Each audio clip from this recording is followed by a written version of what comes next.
নমস্কার, কৌশিকস কিচেন ডায়েরিতে সবাইকে স্বাগত। আজ নিয়ে এসেছি একটা সম্পূর্ণ নিরামিষ রেসিপি, যেটা খুব সহজে বাড়িতে বানিয়েও ফেলা যায় এবং সকলেরই খুব পছন্দের, নিরামিষ আলুর দম। আমরা বাঙালিরা মাছপ্রিয় হলেও বেশিরভাগ বাড়িতেই কিন্তু সপ্তাহে একদিন নিরামিষ হয় এবং সেই দিনে কিন্তু বানিয়ে ফেলতে পারো এই রেসিপিটি। তাহলে চলো দেরি না করে দেখে নিই আমার আজকের রেসিপি নিরামিষ আলুর দম। আলুর দম বানানোর জন্য আমি এখানে নিয়ে নিয়েছি নতুন আলু, সেটা হাফ কেজি নিয়ে নিয়েছি। তবে এটা কিন্তু খুব ছোট সাইজের নয়, এগুলো মাঝারি সাইজের, এবং বয়েল করে নিয়ে এগুলোকে আমি ব্রেক করে নিচ্ছি যাতে ঝোল ভিতর অবধি ঢুকে যায়। সবগুলো ব্রেক করা হয়ে গেছে। এবার একটা মশলা তৈরি করে নেব। তার জন্য নিয়ে নিচ্ছি হাফ কাপ টক দই। তার মধ্যে দিয়ে দেবো 1.5 টিস্পুন জিঞ্জার পেস্ট বা আদা বাটা, আর দেবো 1 tablespoon Kashmiri red chilli powder, দিয়ে দেবো 1 টিস্পুন হলুদ গুঁড়ো, আর দেবো 1 টিস্পুন ইচ জিরে গুঁড়ো আর ধনে গুঁড়ো। এই সব কিছু এবার খুব ভালোভাবে মিশিয়ে নেব যাতে কোনো লাম্প না থাকে। আর একটা জিনিস বলে রাখি, এখানে টক দই যখনই রান্নায় ব্যবহার করবে সেটা ফ্রিজে থাকলে নর্মাল টেম্পারেচারে নিয়ে এসে তবেই ব্যবহার করবে, নইলে কিন্তু কেটে যাওয়ার চান্স থেকে যায়। এবার এটাকে খুব ভালোভাবে মিশিয়ে নিলেই আমাদের মশলা একদম রেডি। এবার আলুগুলো ভেজে নেব। তার জন্য কড়াই গরম করে সর্ষের তেল দিয়ে দিলাম 3 টেবিল স্পুন।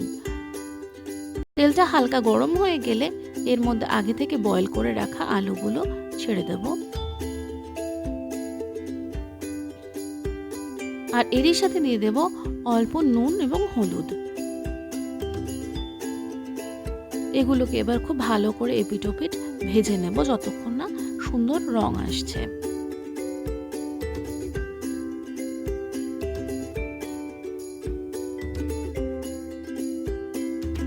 আলু গোল্ডেন ব্রাউন করে ভাজা হয়ে গেছে।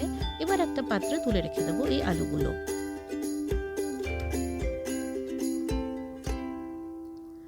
বাকি রান্নাটাই একই কড়াইতে করব বলে এর মধ্যে দিয়ে দিচ্ছি আরও 1 টেবিল চামচ সর্ষের তেল।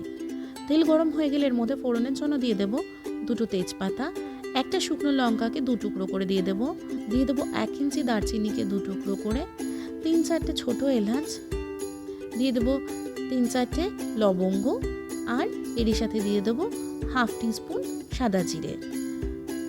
এবার আগে থেকে বানিয়ে রাখা মশলাটা এর মধ্যে দিয়ে দেব, আর সাথে দিয়ে দেব সামান্য একটু জল, দিয়ে খুব ভালো করে মিশিয়ে নেব।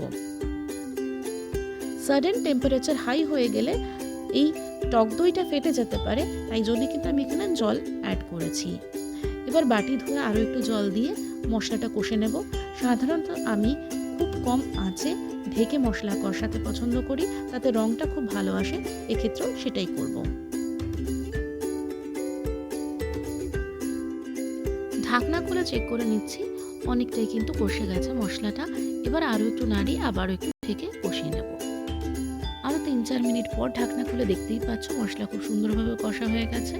এবার আগে থেকে ভেজে রাখা আলুগুলো এর মধ্যে দিয়ে দিলাম এবং দিয়ে খুব ভালো করে মশলার সাথে কোট করে নেব।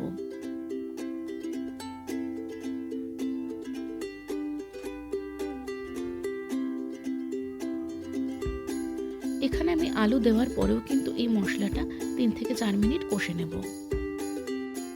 প্রায় মিনিট 2 হয়ে গেছে, তবে মশলার যেহেতু জল বেশি নেই এবং মশলা পুড়ে যেতে পারে, তাই জন্য আবারও একটু জল দিয়ে ভালো করে কষে নেব আরও 2-3 মিনিট। মশলা খুব ভালোভাবে কষা হয়ে আলুর সঙ্গে কোট হয়ে গেছে। এবার এর মধ্যে দিয়ে দিলাম আমি 3 টেবিল স্পুন কাজু বাদাম বাটা। কাজু বাদাম বাটাও আমি পুরো আলু এবং মশলার সাথে মিক্স করে নেব।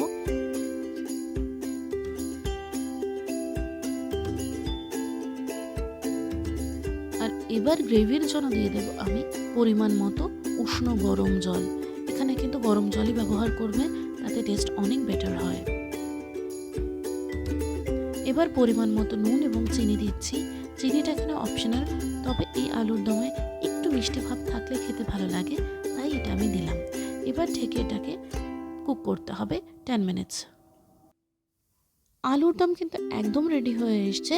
এবার আমি ফ্লেভারের জন্য এখানে অ্যাড করে দেবো হাফ টিস্পুন গরম মশলা গুঁড়ো, যেটা আমি বাড়িতে শুকনো খোলায় গোলমরিচ, দারচিনি, এলাচ, লবঙ্গ ভেজে নিয়ে গুঁড়ো করে রেডি করে নিয়েছি।